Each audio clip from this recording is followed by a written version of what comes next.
ఈరోజు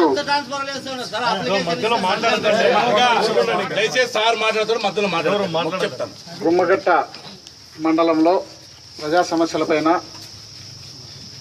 పెద్దలు గౌరవనీయులు మాజీ ఎమ్మెల్యే గారు మన నియోజకవర్గ వైఎస్ఆర్సీపీ సమన్వయకర్త రామచంద్రారెడ్డి గారు ప్రత్యేకమైనటువంటి చొరవ తీసుకొని వేసవి కాలంలో తాగడానికి కూడా గ్రామాల్లో నీళ్లు లేని సందర్భంతో పాటు దాదాపు 45 నుండి 46 డిగ్రీల ఉష్ణోగ్రత ఉన్న ఈ సందర్భంలో ఇంట్లో నుండి బయటికి అడుగు పెట్టలేని పరిస్థితుల్లో అధికార పార్టీ వాళ్ళు ఏసీలలో కూర్చొని పడుకొని వాళ్ళు చక్రం చెప్తుంటే మండు టెండర్లు సైతం లెక్క చేయకుండా ఈరోజు ప్రజా సమస్యలపైన ఎంఆర్ఓ ఆఫీస్ దగ్గర జరుగుతున్నటువంటి అన్యాయాలను ఎత్తి చూపించాలన్న ఉద్దేశంలో భాగంగా చేపట్టినటువంటి ఈ కార్యక్రమానికి మండల నలుమూల నుండి వచ్చినటువంటి అన్నలకు తమ్ముళ్లకు అక్కలకు చెల్లెలకు పాత్రికేయులకు అందరికీ పేరు పేరున హృదయపూర్వకంగా చేతులు జోడించి నమస్కరిస్తున్నాను.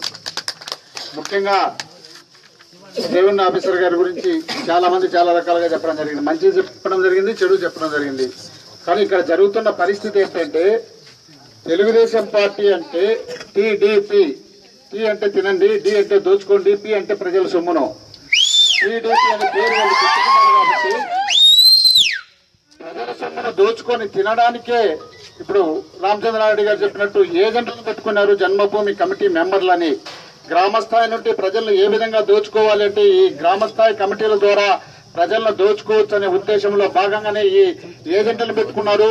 ఈ రోజు గ్రామాల్లో ఉన్నటువంటి వాళ్ళ కమిటీ మెంబర్లకు 10th క్లాసు 5th క్లాస్ కూడా పాస్ అయిందరేమో కానీ ఎంఆర్ఓలను ఎండిఓలను ఆర్డీఓలను కూడా శాసించే స్థాయికి చంద్రబాబు నాయుడు దిగదార్చినాడు. ఈరోజు ఈ విధంగా రాష్ట్ర వ్యాప్తంగా మన మండలమే కాదు, మన నియోజకవర్గం కాదు, జిల్లా కాదు, రాష్ట్ర వ్యాప్తంగా ఈరోజు వాళ్ళు పెట్టినటువంటి జన్మభూమి కమిటీలని ఆ కమిటీల ద్వారా ప్రజలకు మేలు చేస్తామని చెప్పి వాళ్ళు గొప్పలు చెప్పుకుంటూ ప్రజల సొమ్మును దోచుకొని తినే కార్యక్రమాన్ని చేపట్టారు. ఈరోజు అందులో భాగంగానే ఈరోజు వాళ్ళు దోచుకుంటున్నారు కాబట్టి, వాళ్ళు చెప్పినట్టు కాబట్టి, వాళ్ళు అధికార పార్టీలు ఉన్నారు కాబట్టి, వాళ్ళు చెప్పినట్టు వెనకపోతే వాళ్ళని ట్రాన్స్ఫర్ చేశారు కాబట్టి ఇక్కడ రెవెన్యూ ఆఫీసర్ గా వాళ్ళకి తల అవసరం వస్తుంది. దయచేసి ఒకసారి ఆలోచన చేయండి. ప్రజాసేవ చేసే అవకాశం కొందరికి మాత్రమే ఉంటుంది. ఆ అవకాశం దేవుడు మనకిచ్చారు. మనకిచ్చిన తర్వాత మనం సేవ చేసే జీవితం ధన్యమవుతుంది, లేదంటే జీవితం దౌర్భాగ్యమవుతుంది అన్న విషయాన్ని కూడా రెవెన్యూ ఆఫీసర్తో పాటు అందరూ తెలుసుకోవాలి. ఈరోజు చంద్రబాబు నాయుడు కానీ, తెలుగుదేశం పార్టీ కార్యకర్తలు కానీ వాళ్ళ ఇంటి నుండి కానీ, వాళ్ళ జోబు నుండి కానీ, వాళ్ళ కష్టార్జితం కానీ జీతం ఇవ్వలేదు. ప్రజల సొమ్మును, ప్రజలు కష్టపడినటువంటి సొమ్మును తీసుకొచ్చి మీకు జీతం లాగా ఇస్తున్నారు కాబట్టి ప్రజలకు సేవ చేసే కార్యక్రమాన్ని మనం మర్చిపోకూడదన్న విషయాన్ని తహసీల్దార్ గారితో పాటు రెవెన్యూ అధికారులతో పాటు ఇతర అధికారులు కూడా గుర్తుంచుకోవాల్సిన అవసరం ఉంది.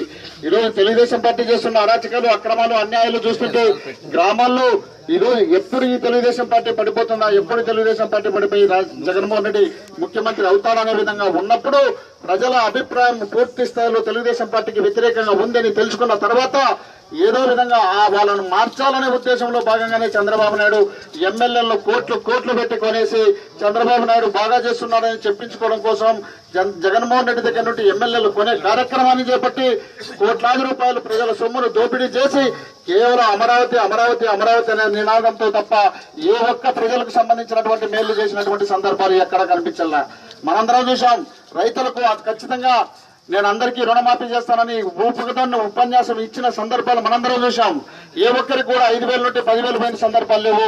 లక్షలాది రూపాయలు చంద్రబాబు నాయుడు ముఖ్యమంత్రి అయిన తర్వాత రుణమాఫీ జరుగుతుందని ప్రజలు రెన్యువల్ చేసుకోకుండా అవన్నీ అట్లే నిలబెట్టుకుని ఈరోజు అనేక రకాలుగా ఇబ్బందులు పడమే కాకుండా కొత్త రుణాలు లేకుండా అనేక సమస్యలతో కొట్టుమిట్టాడుతుంటే జనం పైన హేళన చేసుకుంటూ తిరుగుతున్నారు తప్ప అధికార పార్టీకి సంబంధించినటువంటి నాయకులు ప్రజల సమస్యలు పట్టించుకోవాలనే ఉద్దేశం లేకపోవడమే కాకుండా కేవలం జగన్మోహన్ రెడ్డికి సంబంధించినటువంటి ఎమ్మెల్యేలను కొని మన వల్ల నా పార్టీని నిర్వీర్యం చేయాలనే ఆలోచనలో ఉన్నారు. కానీ ప్రజలైతే చంద్రబాబు నాయుడుకు చీకొట్టే రోజులు దగ్గరలో ఉన్నాయి.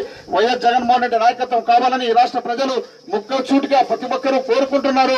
కానీ నీవు ఎమ్మెల్యేలు కొన్నంత మాత్రాన, ఎమ్మెల్యేలను డబ్బులు పెట్టి కొన్నంత మాత్రాన నీకు పార్టీ బలపడుతుంది అనుకోవడం నీ భ్రమణ విషయాన్ని కూడా గుర్తుంచుకోవాలి. మనందరం చూసాం తెలంగాణకు సంబంధించి ఒక ఎమ్మెల్సీ కోసం